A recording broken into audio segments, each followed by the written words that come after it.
가톨릭 서간에서 보물찾기 21번째,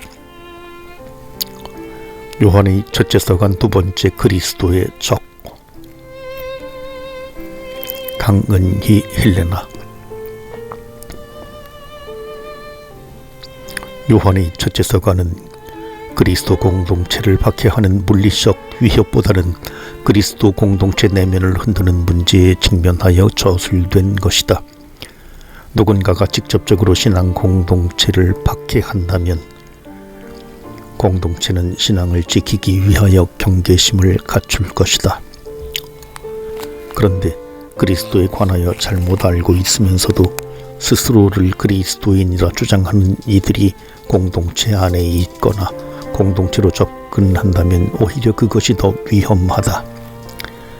그들은 스스로의 삶뿐만 아니라 그들의 말을 의심 없이 받아들일 다른 이들의 삶까지도 잘못 인도할 것이기 때문이다. 그리스도의 적. 이 서간의 저자는 자신과 다른 가르침을 펴는 이들을 그리스도의 적이라고 부르고 있다. 구체적으로 어떤 이들이었을까? 본문에 의하면 그들은 우리에게서 떨어져 나갔으나 우리에게 속한 자들이 아니었다. 여기서 과거 시제는 매우 중요하다. 우리에게서 떨어져 나갔기 때문에 이제는 더 이상 우리에게 속하지 않는다는 의미가 아니다. 우리와 함께 했던 그때도 이미 우리에게 속해 있지 않았다는 것이다. 외적으로는 한 울타리에 머물렀지만 진정한 의미에서 함께가 아니었다면 무엇이 그들의 문제였을까? 저자는 그들을 거짓말쟁이라 칭한다. 그들의 거짓말이란 아들 예수 그리스도를 부인함으로써 아버지 하느님마저 부인하는 것이었다. 그리스도 공동체에 속해 있으면서 하느님과 예수 그리스도를 부인한다는 것이 가능했을까? 그리스도의 적들은 예수 그리스도를 직접적으로 부인한 것이 아니라 입으로는 아버지와 아드님을 고백하면서도 그 본질에 관해서는 사도로부터 내려오는 가르침과 다른 내용을 주장한 것이다. 구체적으로 그들은 그리스도의 인성을 부인했으며 이 사안은 요한이 둘째 서간에 가면 더욱 명백해진다. 인간이며 하느님이신 온전한 예수 그리스도가 아닌 반쪽짜리 그리스도를 고백하는 것은 그분을 부인하는 것이나 마찬가지이다. 거짓과 세상. 인간으로서의 예수 그리스도를 부인하는 것만이 당시 공동체가 직면한 문제의 전부는 아니었다. 서간의 저자는 신자들의 삶이 거짓된 것이어서는 안 된다고 강력히 경고한다. 서간에서 언급한 행위들이 매우 구체적인 것으로 보아 당시 공동체 안에서 실제로 일어나고 있는 경우들을 그대로 지적한 것 같다. 그 이해는 다음과 같다. 빛이신 하느님과 친교를 나눈다고 말하면서 어둠 속에서 살아가는 행위, 스스로 죄 없다고 말함으로써 우리의 속죄를 위해 희생하신 주님을 거짓말쟁이로 만드는 행위, 하느님을 안다고 하면서도 그분의 계명을 지키지 않는 행위, 보이지 않는 하느님을 사랑한다고 하면서 눈에 보이는 형제는 사랑하지 않는 행위 등이다. 그 모든 사항의 공통점은 말과 행동이 어긋난다는 데 있고 서간의 저자는 그러한 행위를 저지르는 이들을 거짓말쟁이로 비판한다.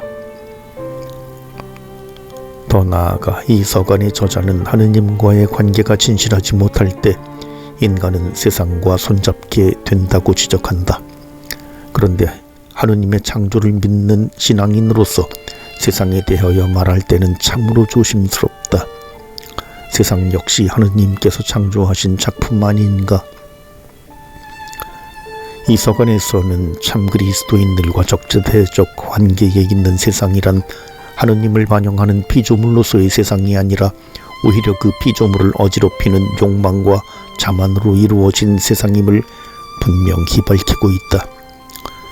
세상을 사랑하는 이들은 하느님을 사랑하지 않을 뿐만 아니라 하느님을 알지도 못하고, 따라서 그분께 속해 있는 진정한 그리스도인들도 알지 못한다. 오히려 미워한다. 이러한 위협 앞에 놓인 그리스도인들의 운명은 어떻게 될까? 서간의 저자는 하느님께 속한 이들은 하느님의 승리를 함께 누릴 것이라고 용기를 북돋운다.